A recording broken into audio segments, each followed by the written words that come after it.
María Elena Walsh es una de las mujeres más importantes de la historia argentina. Durante toda su vida fue destacada por su extensa carrera y gran profesionalismo.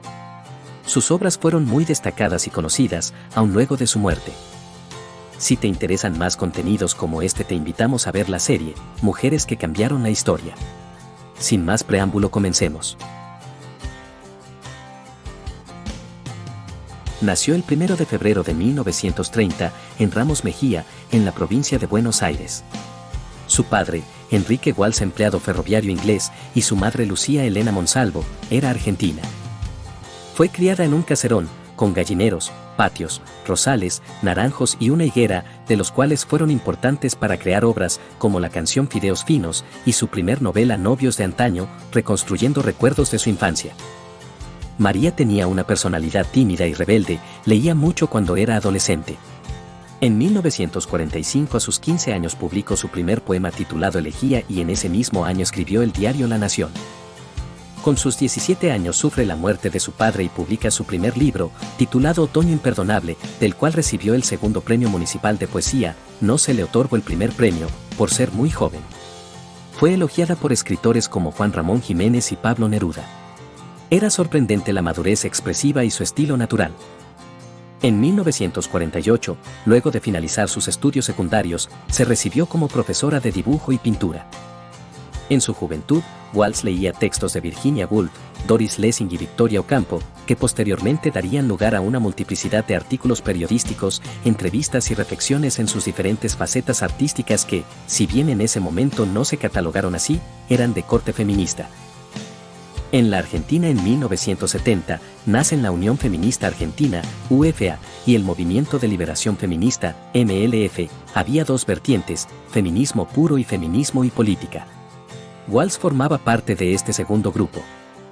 María se autoproclamó feminista cuando la palabra incomodaba y circuló espacios donde se debatía la opresión a las mujeres, mientras sus artículos, canciones y poemas fueron el refugio de la rabia, pero también el espacio desobediente para cantarle a la libertad. Las feministas no tenemos odio, tenemos bronca. El odio es cosa de hombres. Estamos hartas de odio, aunque venga empaquetado en sublimaciones y piropos. No hemos declarado la guerra, sino que señalamos que existe y tiene los años de nuestra civilización.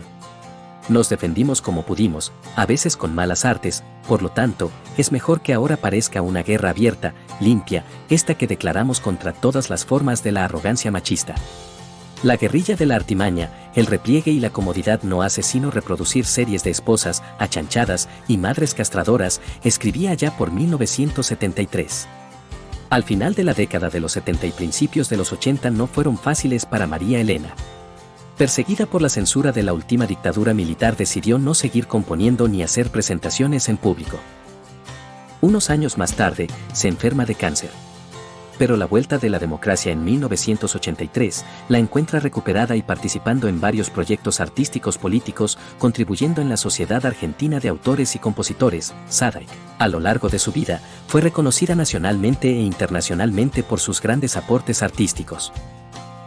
Formó pareja con la folclorista Leda Valladores, la directora de cine María Herminia Avellaneda y la fotógrafa Sara Facio, con quien vivió desde inicios de la década de 1980 hasta su muerte. En 2008, su último libro fue El fantasma en el parque, donde confiesa miedos, secretos y sin dejar su lado irónico y honesto.